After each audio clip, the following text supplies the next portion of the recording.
Good morning everyone. चलिए शुरू करते हैं 29 अक्टूबर के सर्वाधिक महत्वपूर्ण करंट अफेयर्स। पहला प्रश्न है, लद्दाख के लेह में श्योक सेतु का उद्घाटन किसने किया? करेक्ट आंसर हो जाएगा राजनाथ सिंह। दोस्तों, भारत के डिफेंस मिनिस्टर यानी कि रक्षा मंत्री राजनाथ सिंह के द्वारा लद्दाख के लेह में श्योक सेतु का उद्घाटन किया गया है। इम्पोर्टेंट है, लोकेशन आपसे पूछी जा सकती है कि श्योक सेतु कहाँ मिलेगा हमें। यह मिलेगा लेह में, और इसका उद्घाटन किया है राजनाथ सिंह ने। दोस्तों, राजनाथ सिंह ने टोटल 75 बुनियादी परियोजनाओं का उद्घाटन किया है, और इसमें 2180 करोड़ रुपए की यह राशि 75 परियोजनाओं में इस्तेमाल होगी। भारतीय रक्षा मंत्री राजनाथ सिंह के द्वारा श्योक सेतु सहित 75 बुनियादी परियोजनाओं का उद्घाटन किया गया है। देखिए, अगला प्रश्न है, यह प्रश्न भी काफ़ी इम्पोर्टेंट है। आरसेलर मित्तल निप्पॉन स्टील संयंत्र कहाँ स्थित है, जिसके विस्तार कार्यक्रम को पीएम मोदी ने हाल ही में संबोधित किया? करेक्ट आंसर हो जाएगा हजीरा, गुजरात। दोस्तों, हजीरा गुजरात में मिलेगा आरसेलर मित्तल निप्पॉन स्टील संयंत्र। इसका जो विस्तार कार्यक्रम है, इसको संबोधित किया है पीएम मोदी ने वीडियो कॉन्फ्रेंसिंग के माध्यम से। लोकेशन इंपॉर्टेंट है, आपसे पूछी जा सकती है। आरसेलर मित्तल निप्पॉन स्टील संयंत्र, हजीरा, गुजरात। देखिए, अगला प्रश्न है, दुनिया की सबसे बड़ी स्टील इंडस्ट्री कौन सा देश है? करेक्ट आंसर हो जाएगा भारत। दोस्तों, भारत बन चुका है दुनिया की सबसे बड़ी स्टील इंडस्ट्री। देखिए, पीएम मोदी ने आरसेलर मित्तल निप्पॉन स्टील संयंत्र के विस्तार कार्यक्रम में संबोधित करते हुए भारत को 2047 तक विकसित करने का लक्ष्य जो रखा गया है इंडियन गवर्नमेंट के द्वारा, इसको एक बार फिर से आह्वान किया है कि भारत को हमें 2047 तक विकसित करना है। साथ ही साथ इन्होंने स्टील के क्षेत्र में भारत का जो विश्व में बोलबाला है, इसके बारे में भी बताया है। आईएनएस विक्रांत के बारे में जिक्र किया है। इनके द्वारा बताया गया है कि आईएनएस विक्रांत का निर्माण टोटली भारतीय स्टील के द्वारा किया गया है, और स्वदेशी युद्धपोत है आईएनएस विक्रांत।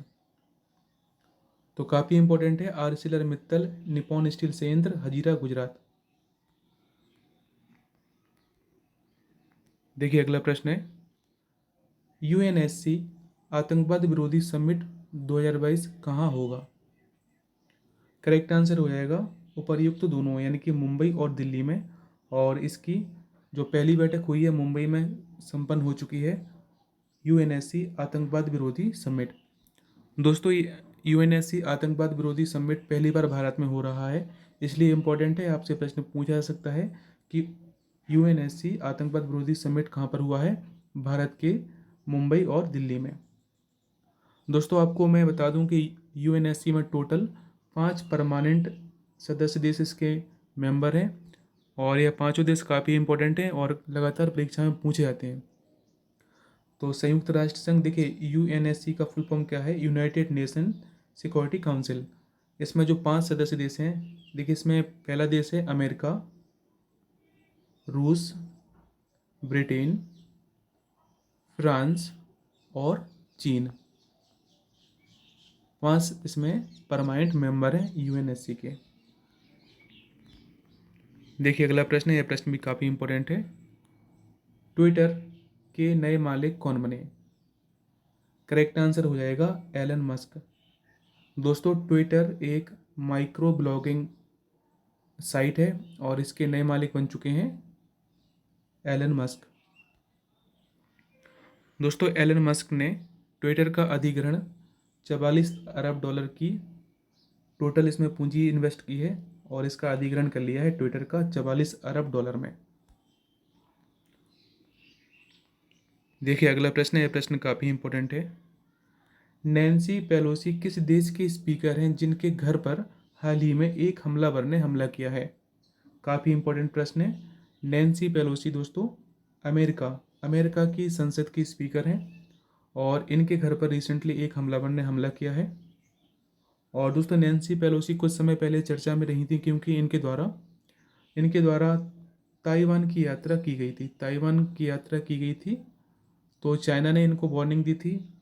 तो यह प्रश्न आपसे बन सकता है। नैन्सी पेलोसी काफ़ी समय से चर्चा में रही हैं, तो नैन्सी पेलोसी किस देश की स्पीकर हैं? अमेरिका की। अमेरिका के वर्तमान राष्ट्रपति हैं जो बाइडेन और उपराष्ट्रपति हैं कमला हैरिस। दोस्तों, भारत के वर्तमान राष्ट्रपति कौन है? भारत के वर्तमान राष्ट्रपति हैं द्रौपदी मुर्मू, प्रथम आदिवासी महिला हैं जो कि राष्ट्रपति बनी है। राष्ट्रपति तीनों सेनाओं का सर्वोच्च सेनापति होता है, भारत का प्रथम नागरिक होता है, और वर्तमान में उपराष्ट्रपति हैं जगदीप धनखड़। देखिए अगला प्रश्न है, पराग अग्रवाल किस कंपनी के भूतपूर्व सीईओ थे? करेक्ट आंसर हो जाएगा ट्विटर के। दोस्तों, ट्विटर के सीईओ थे पराग अग्रवाल। इनको जो ट्विटर कंपनी के नए मालिक बने हैं एलन मस्क, इनके द्वारा हटा दिया गया है, और अब ट्विटर इस पर इनका कोई भी, इनको हटा दिया गया है सीईओ के पद से। ट्विटर के नए मालिक बन चुके हैं एलन मस्क।